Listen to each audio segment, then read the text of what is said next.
Kahveler hazırsa mutfak turuna başlıyoruz. Önce ben kahvemi koyuyorum.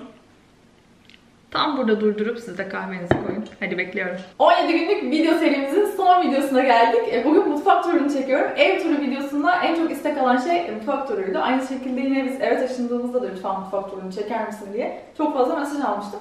Öncelikle sebebinin bu ev eşyaları, beyaz eşyalar olduğunu farkındayım. Çünkü seçim aşamasında gerçekten biz de çok zorlandık. Ben neye göre seçtim, ne seçtim? Bugün biraz aslında onu paylaşmak istiyorum sizinle. Mutfağı ev turunda aslında detaylı gösterdim. Neyi neden yaptırdık, nasıl yaptırdık, nereden yaptırdık. O yüzden tekrar detaylara girmeyeceğim. Ev turu videosunda izleyebilirsiniz. Şöyle sağ baştan başlayalım. Burada bir su sebilimiz var. Siemens marka. Sıcak vermiyor, soğuk ve sadece normal su veriyor. Bizim için önemli olan işte damacananın görünmemesiydi. Sıcak suda zaten kettle var diye düşündüm ben. Fiyatlar çünkü ona göre çok değişiyor. Ve ev hediyesi olarak böyle bir su sebilimiz var. Üstünde de böyle bir neyimiz var? Bitkimiz var. Duvar renginin şu an markası pilli boya ama biz geldiğimizde eve zaten buna çok yakın bir renkti. Can şu anda aynı renk olduğunu iddia ediyor ama ben çok hafif fark olduğunu düşünüyorum.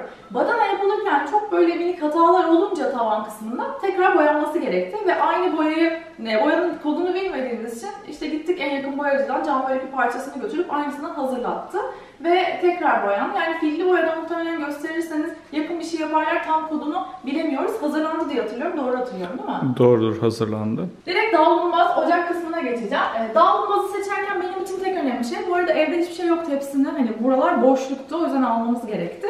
Ve benim için aslında çok sıkıntılı bir süreç oldu çünkü hiçbir fikrim yoktu ne olduğuna dair. Davlumbaz seçerken tek istediğim şey hani burada olsun ama öyle belli belirsiz görünmesin. Şekiller şöyle siyah taşın üstünde siyah kullandık. Hatta bu muhtemelen en uygunu falandır diye düşünüyorum. En uygun seri. En uygunuydu değil mi? Yani dediğim gibi duvarın hemen arkası da bizim açık hava olduğu için öyle çok güçlü bir şeye de ihtiyacımız yoktu. Sadece hani koymamız gerekiyor, boş duramaz, bulunsun diye. Ocak içinse kafamda bir iki kriter vardı. Onu o kadar boş değildim. Yine cam istemedim. Cam böyle daha sanki toz topluyor gibi geldi. Beyaz çok benlik değildi. O yüzden şu inox, çelik denen malzemeyi tercih ettim. Şu benim alışık olduğum bir sistemde annemin evinde olduğu için.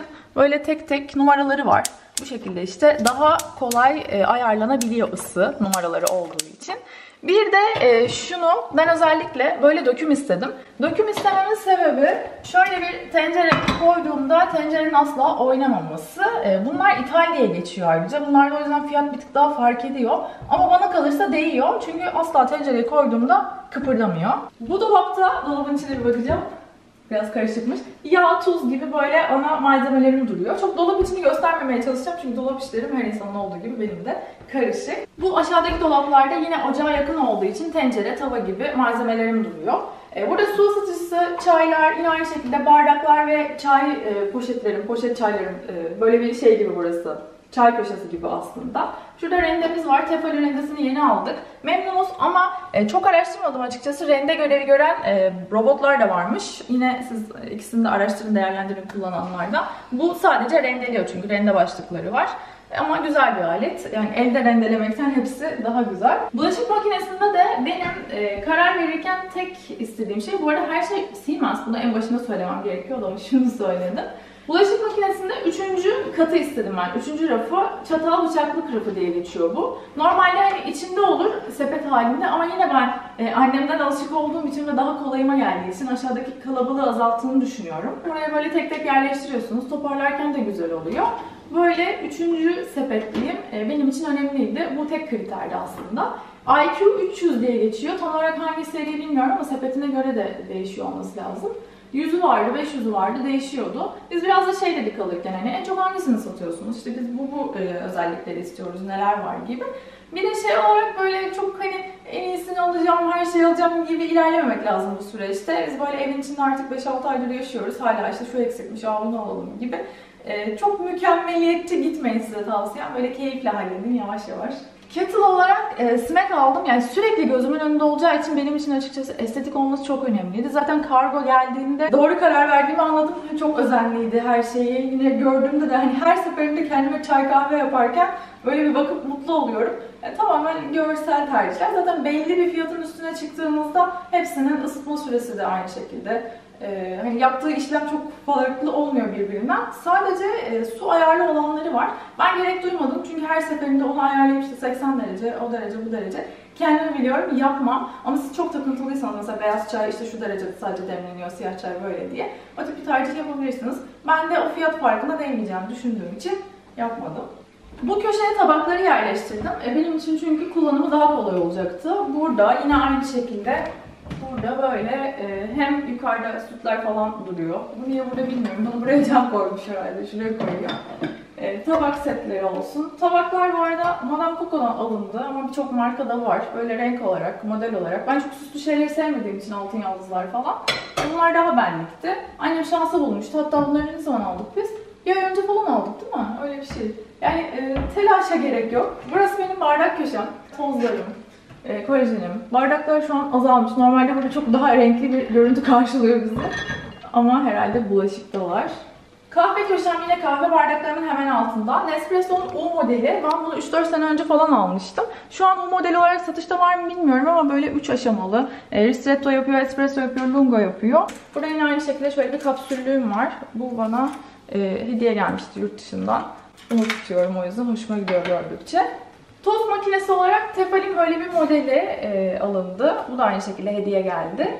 Açıkçası çok kullanışlı bir model. Şunlar çıkıyor. Ayar olarak, ısınma olarak ya ben çok memnunum. Sen de kullanıyorsun. Sen ne düşünüyorsun?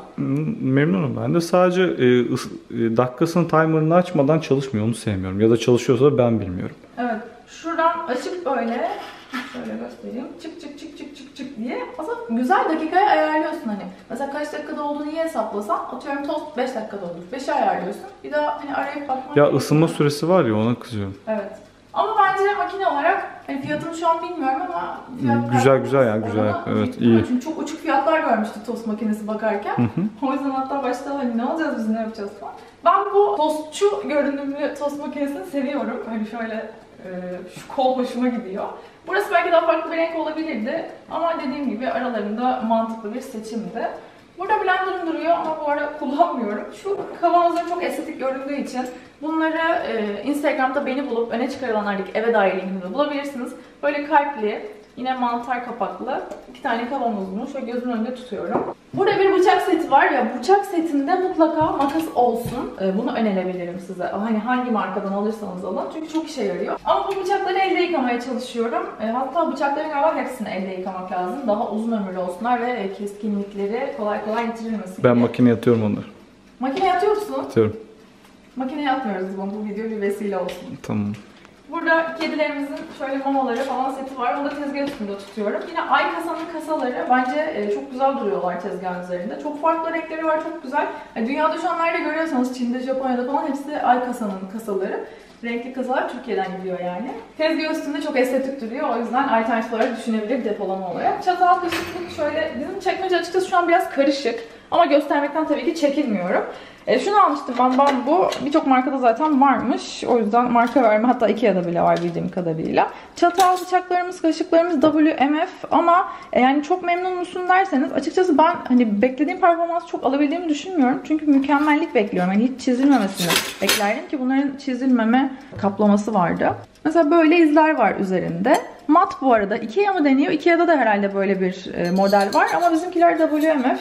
Tek eksiği kahvaltı bıçağı yok. Belki ekstra bir kahvaltı seti alırım diye düşünüyordum. Daha alamadım.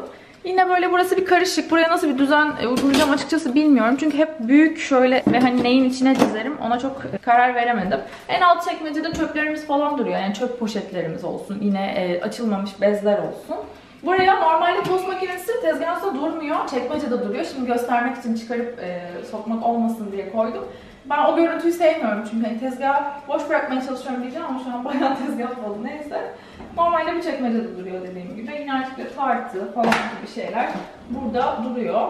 Adanın üzerinde de bir tane kahve makinemiz var. Bu bir filtre kahve makinesi. Moka Master marka. Bana gördükçe soruluyor. Muhtemelen rengi çok cazip geliyor.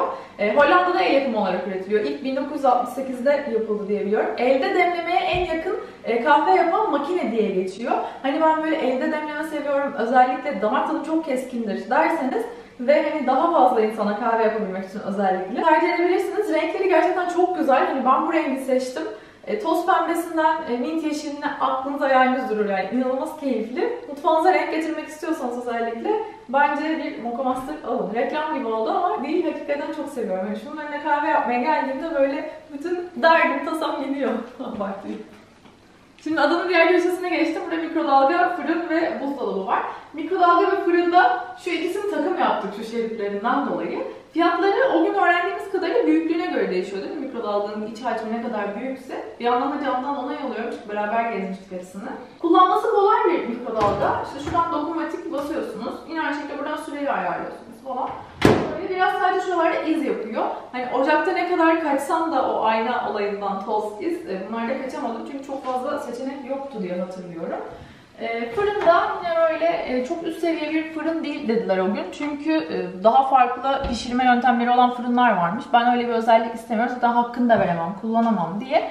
Böyle ikisini seçtik. Yani özellikle şu an görüntülerinden modelleri bulunabilir diye gösteriyorum. Hemen üzerinde Can'ın atıştırmalık dolabı var. İşte benim fıstık ezmem duruyor, onun fındık kreması duruyor. Böyle bir atıştırmalık dolabı var burada. En altta fırının alt çekmecesinde yine eldivenler, işte fırın tepsisi gibi detaylar var. Gelelim buzdolabına. Buzdolabı için bu yer hazırdı. O yüzden biz de dedik ki olabildiğince büyük bir dolap alalım ki hani yerleştirelim ki zaten ne kadar büyük alsak da burası boş kaldığı için raf yaptırmak zorunda kaldık sonrasında hani daha estetik görünsün diye. Buzdolabı en geniş olanlardan diye hatırlıyorum. Doğrudur. Çift kapaklar vardı ama çift kapakları kullanım olarak biz çok kullanamayız diye düşündük. Yani uymadı. Bir iki kere denedik böyle bakarken. O yüzden buzdolabımız böyle bir buzdolabı. İçine bakmayalım. Her buzdolabı gibi çok karışık. Benim bakarken tek istediğim ve tek dikkat ettiğim şey buzluk detayıydı. Bu şekilde kolla buzları aşağı çektiğimizde şuraya dökülüyorlar ve çok rahatça alabiliyoruz. Bu her buzdolabında yok. Yani dışarıdan böyle görünse de içinde bu detay olmayabiliyor ve sonradan takılmıyormuş öğrendiğimize göre. O buz dökme olayını sevmiyorum. Hani biri dökülürken diğeri dökülüyor ya buz kalıplarından. Bir de tabii önemli olan detay, bakarken şunu düşündük. Biz dedik buzluğu mu daha fazla kullanıyoruz yoksa işte dolap kısmını mı? Aslında normalde tam tersi oluyor. Buzluk daha az kullanıldığı için bir süre sonra makinelerde aşağı alınmış. Hani eğilip aldığımız için. Bu güncel versiyona çok daha uygun diye düşünülmüş ama biz buzluktan çok fazla şey çıkardığımız ya da buzluğa çok fazla şey attığımız için alt çekmeceyi herhalde yukarısı kadar kullanıyoruz. Yani eşit kullanıyoruz diyebiliriz. Aynen eşit kullanıyoruz. O yüzden böyle bayağı squat yapmış oluyoruz yani. Hani insanlar bu sistemi, buzluğun aşağıda olduğu sistemi daha az buzluğu açıyorum diye alıyorlar. Biz çok aldığımız için sürekli aşağıdayız. O yüzden hani yukarıda da alsak aslında çok bir şey fark etmeyecekmiş diye düşünüyorum. Senin için öyle, ben tabii karşısını kullanıyorum da. Doğru, evet. Yemekleri ben hazırladığım için galiba. Ben de tost yapıyorum arada. Harikasın. Hemen yanındaki dolapta şu makarnalarımız duruyor. Kuru gıda diyebilirim. Burada benim şu şekilde kavanozlarım duruyor. Olabildiğince aslında düzenlemeye çalışıyorum bunları. Kavanoza sığmayanların paketleri arkada duruyor. Kavanozları da aynı şekilde çok memnun kaldığım bir satıcıdan almıştım. 12'li mi almıştım? 10'lu mu öyle bir şey ama daha da alabilirim. Şöyle üzerlerine de yine Dymo'nun etiket makinesiyle ne olduklarını yazıyorum ve kullanması, bulması daha kolay oluyor benim için. Bu şekilde işte unlar karışabiliyor çünkü işte siyaz unu olsun, yulaf unu olsun. Aşağıda yine böyle çok kolay yemek hazırlayabileceğimiz detaylar var. Hazır haşlanmış nohut gibi. Patates burada duruyor. İşte soğan zaten çok fazla almıyoruz o tip şeyler. Yani kullandıkça alıyoruz. Aşağıda da yine termosumuz, daha az kullanılacak şeyler. Bu şekilde bir düzenimiz var yani. Şu an galiba mutfak turunu bitirdik. Aklına gelen bir şey var mı? Yok. Bu şekilde dilerim yardımcı olabilmişimdir. Aklıma gelen her şeyi anlattım. Aşağıda bulabildiğim kadarıyla kodlarını yazacağım. Açıklamalar kutucuğunu mutlaka o yüzden okuyun. Çünkü Can'la birbirimize atmıştık. Kodları muhtemelen duruyordur. Yeni videoda görüşmek üzere. 17 gün boyunca benimle olan herkese teşekkür ediyorum. Hoşçakalın.